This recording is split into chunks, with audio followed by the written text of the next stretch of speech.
ने आज एयर सेवा पोर्टल का मुद्दा उठाते हुए सवाल पूछा कि पहली बार के पैसेंजर्स को उनके अधिकारों के बारे में जागरूक करने के लिए सरकार ने क्या कदम उठाए हैं। नागरिक उड्डयन मंत्री राम मोहन नायडू ने इसका जवाब दिया। उन्होंने बताया कि हमारी तरफ से पैसेंजर्स को उनके अधिकार बताने के लिए पहले से ही एक अलग विभाग बना हुआ है, लेकिन फिर भी यात्रियों को परेशानी हो जाती है। हमने इसके अलावा पैसेंजर चार्ट बनाया है। सदन के माध्यम से मैं लोगों को इसके बारे में और बताना चाहता हूं। खासकर फर्स्ट टाइम फ्लाइटर्स के लिए ये काफी मददगार साबित होता है। इसमें आम जन को आसान भाषा में समझाया जाता है। हमने जनता को उदाहरण के साथ उनके अधिकारों के बारे में बताया है। मैं माननीय मंत्री जी से पूछना चाहता हूं कि जो एयर सेवा पोर्टल है ये बहुत ही सराहनीय एक कदम है ताकि लोगों को जानकारी मिल सके, लेकिन क्योंकि सरकार की ऐसी नीतियां हैं कि बहुत सारे पहली बार एयर फ्लायर्स आए हैं जो पहली बार पैसेंजर्स यात्रा कर रहे हैं, तो उनके राइट्स को लेकर क्या कोई सरकार ने कदम उठाया है और प्रभुत्ता से वो राइट्स डिस्प्ले हो सकें, चाहे वो ऐप के माध्यम से या उनकी सीट के पीछे, क्योंकि एयर क्रूज को तो अपने राइट्स पता हैं, लेकिन बहुत सारे फर्स्ट टाइम फ्लायर्स हैं जिनको अपने राइट्स नहीं पता है और वो उनको भाषा का भी प्रॉब्लम रहती है। तो क्या उन लोगों के लिए कि उनके क्या अधिकार है, क्या वो पानी मांग सकते हैं, वॉशरूम जा सकते हैं, उनको क्या टिकट रिफंड मिलेगा कि नहीं, इसके बारे में क्या सरकार की क्या नीति? धन्यवाद।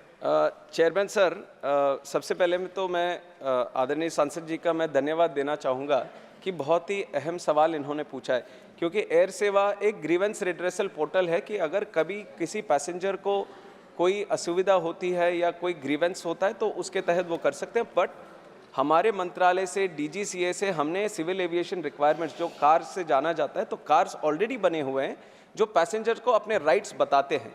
बट ये कार सारे बहुत ही टेक्निकल डॉक्यूमेंट्स हैं और बहुत सारे पैसेंजर्स ये इनकी जानकारी नहीं होती।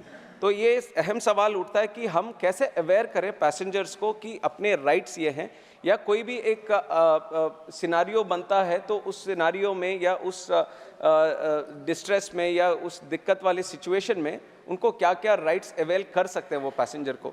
इसी के तहत DGCA ने जो कार बनाए हैं पैसेंजर्स के हिसाब से कि अगर डिले होता है तो पैसेंजर के राइट क्या है, अगर कैंसिलेशन होता है तो किस तरह से एयरलाइंस उनको रिफंड करना चाहिए, अगर डिले ओवरनाइट होता है या कुछ लंबे समय तक होता है तो उनको होटल अकोमोडेशन किस तरह प्रोवाइड करना चाहिए, ये सब ऑलरेडी लिस्टेड आउट कार्स में है। But for this same initiation की इसको और पैसेंजर्स के पास हम पहुंचाएं, हमारे मंत्रालय से हमने पैसेंजर चार्टर एक डॉक्यूमेंट अलग से जो पब्लिकली अवेलेबल है, इसको भी हमने बनाया है पैसेंजर चार्टर डॉक्यूमेंट। इसमें क्लियरली ये बहुत ही अच्छा डॉक्यूमेंट है। इस सदन के माध्यम से मैं देश की जनता को भी मैं बताना चाहूँगा जो एयर ट्रैवल से जुड़े हैं, और इसके बनाने का भी एक ही मकसद था कि जो कार है वो जनरली जो टेक्निकल डॉक्यूमेंट के हिसाब से देखा जाता है और पैसेंजर्स उसमें जाते नहीं है, तो ये इसके लिए बना है क्योंकि हमारे देश में काफ़ी फर्स्ट टाइम फ्लायर्स भी है और फर्स्ट टाइम फ्लायर्स में वो एंग्जाइटी, वो नर्वसनेस भी रहता है। तो उनको अगर हम कार्स वो पहले से ही अगर बताएं, उनके राइट्स वो पहले से ही अगर बताएं, तो उनकी जो जर्नी है वो काफ़ी हद तक रिलैक्स्ड हो सकती है।